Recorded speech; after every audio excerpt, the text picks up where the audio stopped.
La melancolía y la nostalgia se constituyen históricamente dentro de amplias e incluyentes redes ideológicas y religiosas. Así, un desastre masivo construye de manera diferente la nobleza del poblador andino y los mestizos herederos del legado incaico. Pero esto no fue siempre así.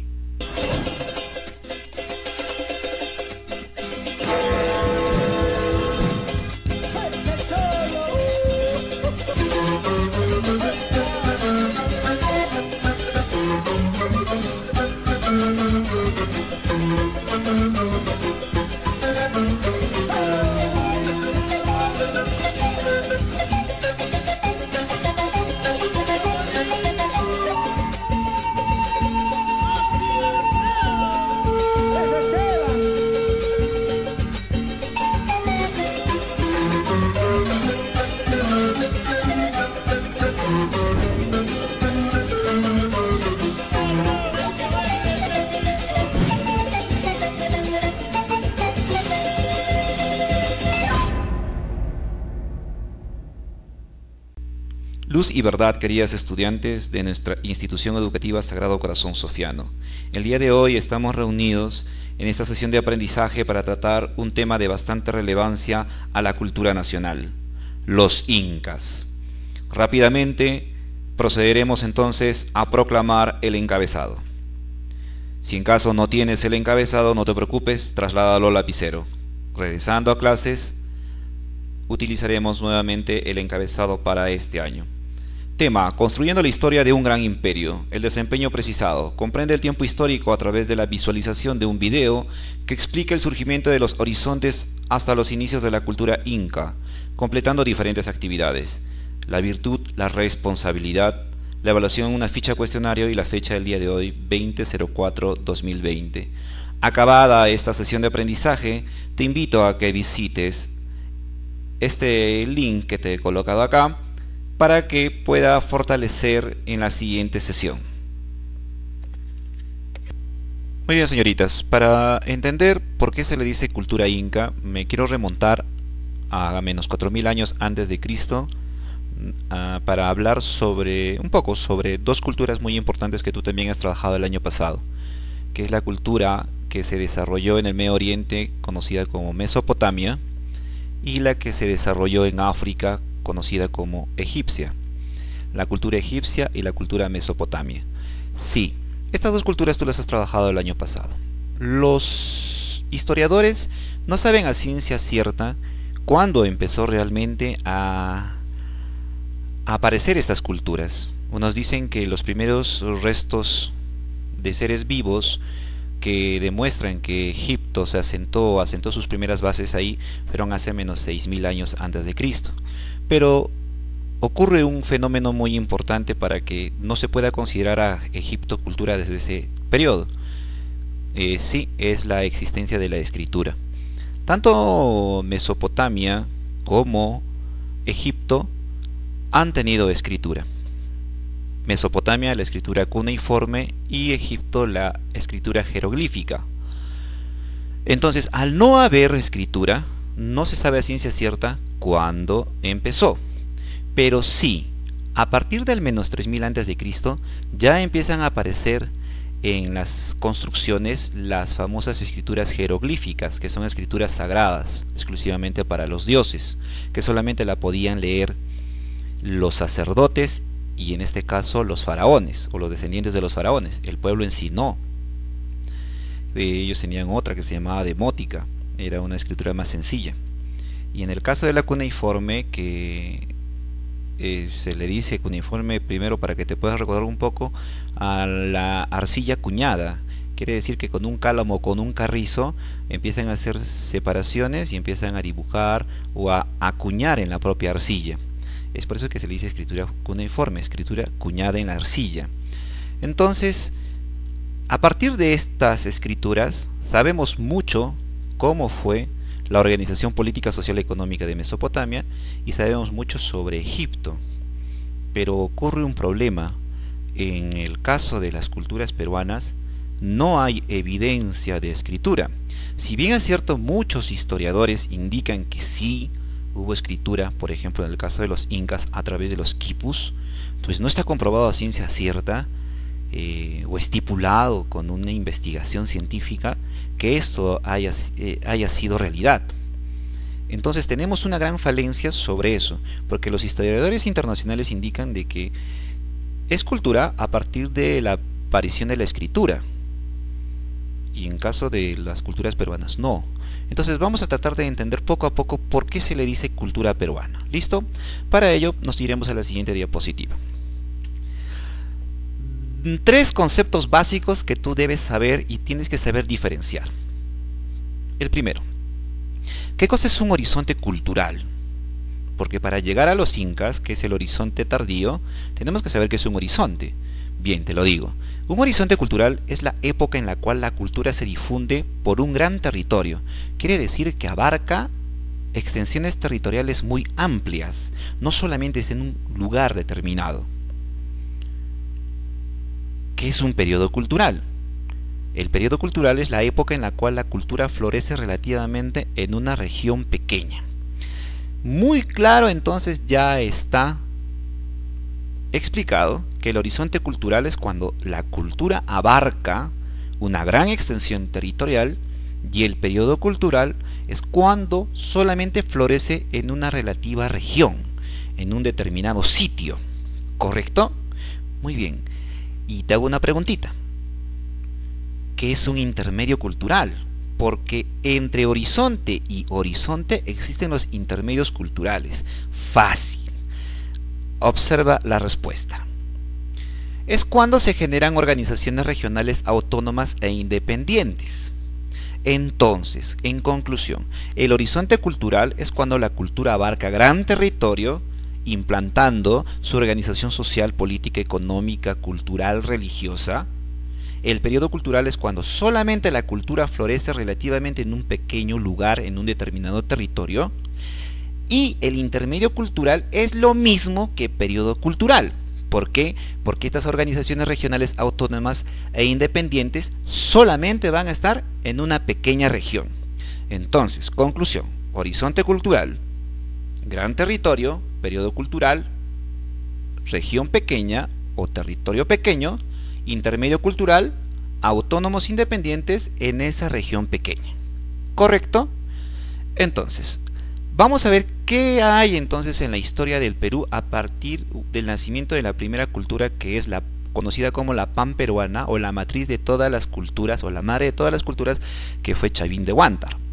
Bien, vamos entonces a hacer en este cuadrito que tú observas acá la siguiente división. Horizontes culturales. Tenemos el horizonte temprano, el horizonte medio y el horizonte tardío. Tenemos periodos culturales, que ya te dije que eran los intermedios, ¿no es cierto?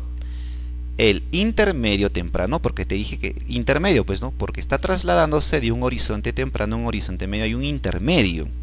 O sea, quiere decir que esta cultura está pues desapareciendo, se está desintegrando y están apareciendo nuevas culturas o pequeñas culturas, para con el tiempo formarse en una gran cultura y avanzar por extensiones territoriales más amplias. Y tenemos el intermedio tardío. ¿Correcto? Muy bien. En el horizonte temprano, hace un momento te dije que el horizonte temprano empieza con la matriz de todas las culturas y tenemos que descifrar o descubrir por qué también se le dice cultura de Chavín. Tenemos a Chavín de Huántar.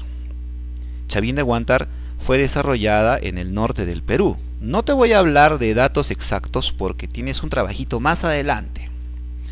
Su descubridor Julio César Tello en 1919. ¿Por qué Julio César Tello le dijo cultura Chavín? Más adelante lo vamos a aprender. Esto está en el horizonte temprano. Después tenemos el intermedio. ¿Quiénes están en el intermedio? Está la cultura Paracas, que vamos a reconocerla por los famosos mantos Paracas, ¿te acuerdas o no? Sí, ¿no? Los mantos más hermosos. Dice que incluso hacían hasta con plumas, con fibras de oro, de plata, cabellos humanos. Sus mantos son los más hermosos del mundo. Está en el intermedio temprano. ¿Y quién lo descubrió? Lo descubrió pues Julio Cetello en 1925. ¿Pero por qué es intermedio temprano o periodo cultural temprano? Porque abarca solamente un pequeño territorio en el Perú. Ah, no, eso también vas a investigar más adelante. Después, tenemos a los Mochica, también en el norte del Perú. Los Mochica, el que tú ves ahí con el fondo, es un dios muy, pero muy castigador para la cultura mochica. Se llama el dios Ayapaik y se encuentra en la Huaca de la Luna. Algún día irás por el norte como viaje de estudio y descubrirás lo majestuoso que es esta cultura. Pero se desarrolló en un determinado lugar, ¿no? Por eso es intermedio temprano. Después tenemos su descubridor Maxule y después la cultura Nazca, ¿no?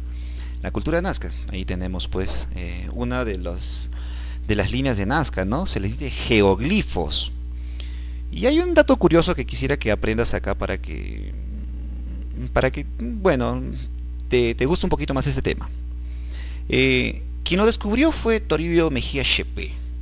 Y a partir de este descubrimiento, toda una gama de investigadores van a ir a descifrar qué cosa era Nazca, ¿correcto? Entonces aparecieron teorías. Mira lo que decían las teorías, ¿ah? Según Mejía Shepe, el que descubrió en un inicio de estas líneas, dice, ¿no? Se trataría de seques o caminos ceremoniales. Los seques son estos caminos. Entonces pensaban pues que los sacerdotes de ese tiempo caminaban pues por estas líneas en honor, por ejemplo, a este arácnido, o en honor a un ave, o en honor, porque estos, por ejemplo, un arácnido simboliza la lluvia, ¿no? Si tú ves, por ejemplo, un pelícano, significa pues que estamos en verano. Entonces, ellos pues decían que eran unos caminos ceremoniales para adorar a estas especies. Después, Paul Kossoff, miren qué bonita su teoría, decía, ¿no? Podía ser un zodiaco andino, de creencias, ¿no? Un zodiaco, así como nosotros también tenemos un zodiaco griego, un zodiaco romano. Entonces, ellos también, bueno, él también consideraba que era un zodiaco andino. Mira qué interesante esa propuesta. Después, María Reich. María Reich es la que, bueno, creo que con todas sus fuerzas ha estudiado a la línea de Nazca. Y es la que más ha acertado sobre esto porque toda su vida lo ha dedicado. Sería un calendario astronómico con fines agrícolas. Y creo que también se da con eso, ¿no? Porque este tipo de arácnidos, de animales, pues simbolizan en la cultura andina, significan pues mucho o tienen mucha relación con la Pachamama. Entonces ella descifró que podía ser un calendario astronómico con fines agrícolas. Y tenemos al último, Eric von Däniken. Este Däniken tiene un programa en The History Channel, ¿eh? Es algo, un tema de alienígenas ancestrales. Él mira lo que dice, ¿no? Sería un campo de aterrizaje para seres extraterrestres. Si tú pues, alguna vez te subes al avión y miras las líneas de Nazca, ¿no? La única forma de verlas es pues desde el cielo. Y se puede considerar de que de repente pues los seres extraterrestres que todavía no conocemos han podido de repente una forma de comunicarse con los humanos. Hemos hecho eso para ellos, ¿no? Y bueno, son las teorías que te quería mencionar un poquito para que puedas, digamos, gustarte un poquito más esta parte de los horizontes. Después tenemos el horizonte medio. ¿Quién está en el horizonte medio? Está la cultura tiahuanaco y la cultura wari. O sea, quiere decir que abarcan extensiones de terreno más amplias. A ver, recordemos un poquito. Si no, horizontes culturales, extensiones de terreno más amplias. Cultura tiahuanaco abarca desde Bolivia hasta el Perú. Esta imagen que tú ves del fondo acá, justo acá hay cabezas clavas, se llama templete semisubterráneo, y todo este complejo arquitectónico se llama Cala Sasaya. Es un complejo arquitectónico que tiene mucho parecido a las construcciones incas. Puede ser también un vestigio que los tiahuanacos nos hayan dejado en el tipo de estilo de construcción. Y la cultura wari, ¿no? La cultura wari era prácticamente un urbanismo. Existían pues caminos, existían ciudades, etcétera, etcétera, ¿no? O sea, ampliaban más territorios. Después tenemos el intermedio tardío. En el intermedio tardío tenemos a la cultura chincha. La que tú observas acá son las famosas conchas Spondylus, que las comercializaban, tenían muchísimo valor. Y por último tenemos al horizonte tardío. Señoritas, nuevamente, horizonte temprano o intermedio temprano, horizonte medio, intermedio tardío, horizonte tardío. Chavín, su descubridor. Paracas, su descubridor. Mochica, su descubridor. Nazca, su descubridor, sus teorías. Cultura Tiahuanaco, uy, no hay descubridor, primer trabajo. Cultura Wari, uy, tampoco hay descubridor, ahí está el primer trabajo. Intermedio tardío, uy, tampoco hay descubridor. Y horizonte tardío, donde está la cultura inca, donde tenemos que llegar, tampoco tiene descubridor. Entonces vamos a, en la fichita que te les voy a presentar, vamos a ver qué tienes que hacer o sea, ahora, ¿no? Porque hay muchas cosas que faltan, por ejemplo, su ubicación. Todo eso va a ser parte de este trabajo para que te puedas recordar lo que hiciste el año pasado y poder entender qué es la cultura inca. Vayámonos al tema de la cultura. Hace un momentito te decía, pues, ¿no? Que tenemos una gran falencia porque no sabemos, no tenemos escritura. Chavines no tienen escritura, Mochica tampoco. Sí, pero Julio Cetello declara que es una cultura porque ésta había tenido una organización religioso-militar. O sea, quiere decir que si existe una organización político, religioso, militar, cultural, etcétera, etcétera, económico, etcétera, en el Perú se considera que es cultura. Todas las preculturas antes de Chavín tenían una organización político, social, económico. No. Quiere decir que a partir de Chavín nace esta organización político, social, económico, cultural y religioso. Entonces, si el mundo considera de que Egipto y Mesopotamia eran considerados cultura desde la aparición de la escritura, porque gracias a su escritura se conoce todo, acá en el Perú se le conoce desde la organización político, social, económico, religioso y cultural. Si existía uno de esos tipos de factores políticos, sociales y económicos, se consideraba cultura. ¿Y quién ampara eso? También ampara aquellas culturas. ¿Por qué? Porque Egipto también tuvo una organización política, tuvo organización cultural, tuvo una organización religiosa. Entonces, a partir de eso, si no tenemos escritura, entonces sí tuvimos esas organizaciones. ¿Correcto? Entonces, a partir de acá hacia adelante, han tenido organizaciones. Y si acá, al comienzo, fue efímera, fue simple, fue sencilla, en los incas va a ser más compleja, más perfeccionada. ¿Correcto? Todas las culturas que observas acá han tenido organizaciones políticos, sociales, económicas, religiosas, etcétera, etcétera, y por eso se consideran culturas. Muy bien, señoritas, hasta esta parte el primer trabajo. Nos encontraremos en una siguiente sesión para abarcar directamente qué es la cultura inca. Por último, para llegar a ser los incas han tenido que pasar miles de años de organizar correctamente el tema de los factores políticos, sociales, económicos para llegar a la perfección con Tupac Inca Yupanqui. ¿Correcto? Muy bien, entonces nos encontramos en la siguiente sesión. Muchísimas gracias.